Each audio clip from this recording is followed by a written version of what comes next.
চিরসখা ধারাবাহিকে এই পর্বে আমরা দেখতে পাবো ভুল বুঝাবুঝি এবং অভিমানের পালা।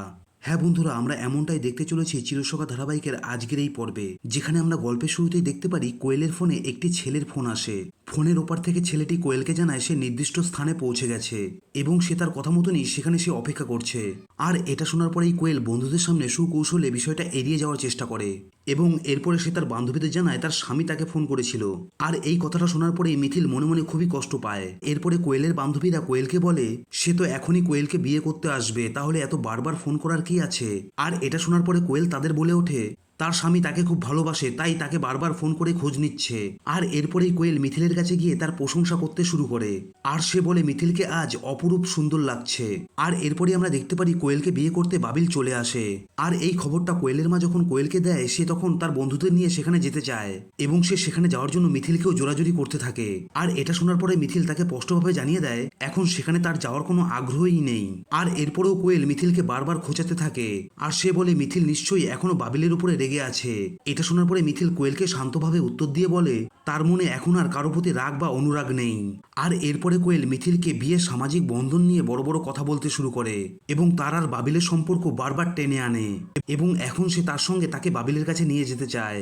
এটা শুনে মিথিল কোয়েলকে স্পষ্ট জানিয়ে দেয় যে তাকে প্রতারণা করেছে তার প্রতি কোনো দায়িত্ব বা কৌতূহল তার নেই।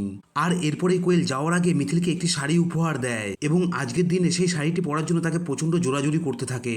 এটা শুনে মিথিল সাজগোজ করতে অনিচ্ছুক হলেও কোয়েল মিথিলের কাছে দাবি করে যে এই বিশেষ দিনে মিথিল যেন তার দেওয়া পোশাকটি পরে তার মন রাখে। আর এরপরে কোয়েল যখন তার বরকে দেখতে বাইরে যায় আর তখন মিথিল সেই শাড়িটি আঁকড়ে ধরে কান্নায় ভেঙে পড়ে। তার চোখের জলে যেন তার পুরনো স্বপ্ন সব ধুয়ে যেতে থাকে। ওইদিকে আমরা দেখতে পারি বাবিল বর বেশে বাড়ির দোরগোড়ায় এসে পৌঁছায়। এরপরে কোয়েলের মা যখন বাবিলকে বরণ করছিল তখন বাবিলের মুখে কোনো হাসি ছিল না, এমনকি সে তখন মিষ্টি মুখ করতেও রাজি ছিল না। এরপরে সকলের জোরাজুরিতে সে সামান্য একটু মিষ্টি খায়। এরপরে কোয়েলের বান্ধবীরা যখন বাবিলের সাথে হাসি ঠাট্টা করতে যায় আর এটা দেখার পরেই বাবিল প্রচন্ড রেগে ওঠে এবং তাকে বিরক্ত না করার জন্য সবাইকে সে তখন সতর্ক করে দেয়। বাবিলের এমন রুগ্ন আচরণ দেখে উপস্থিত সবাই স্তম্ভিত হয়ে যায়। বাবিলের এমন ব্যবহার দেখে বাবিলের বাড়ি আত্মীয়রা এবং কোয়েলের মা বাবা খুব চিন্তিত হয়ে পড়ে। ওইদিকে বাবিলের মাও এই বিয়েতে উপস্থিত হয়নি, কারণ তার অমতে এই বিয়েটা হচ্ছে।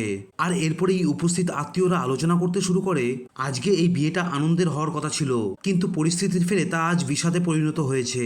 তারা এটাও বুঝতে পারেন যে মিথিল আর বাবিলের দুজনেরই জীবন উলটপালট হয়ে গেছে। গল্পের শেষে আমরা দেখতে পারি কুর্চি মিথিলকে দেখার জন্য ব্যাকুল হয়ে উঠেছে, কারণ সে এটা ভালোই বুঝতে পারছে মিথিল হয়তো ঘরের কোনো এক কোনায় বসে মনের দুঃখে নিজের চোখের জল ফেলছে। যে মেয়েটির আজ কোণে হওয়ার কথা ছিল আর সেই মেয়েটি আজ অন্যের বিয়ে সাক্ষী হয়ে দাঁড়িয়েছে। আর এভাবেই আজকের এই গল্পটি এখানেই শেষ হয়ে গেছে। তো বন্ধুরা, আজকের গল্পের এই রিভিউ আপনাদের কেমন লাগলো অতি অবশ্যই কমেন্ট করে জানাবেন।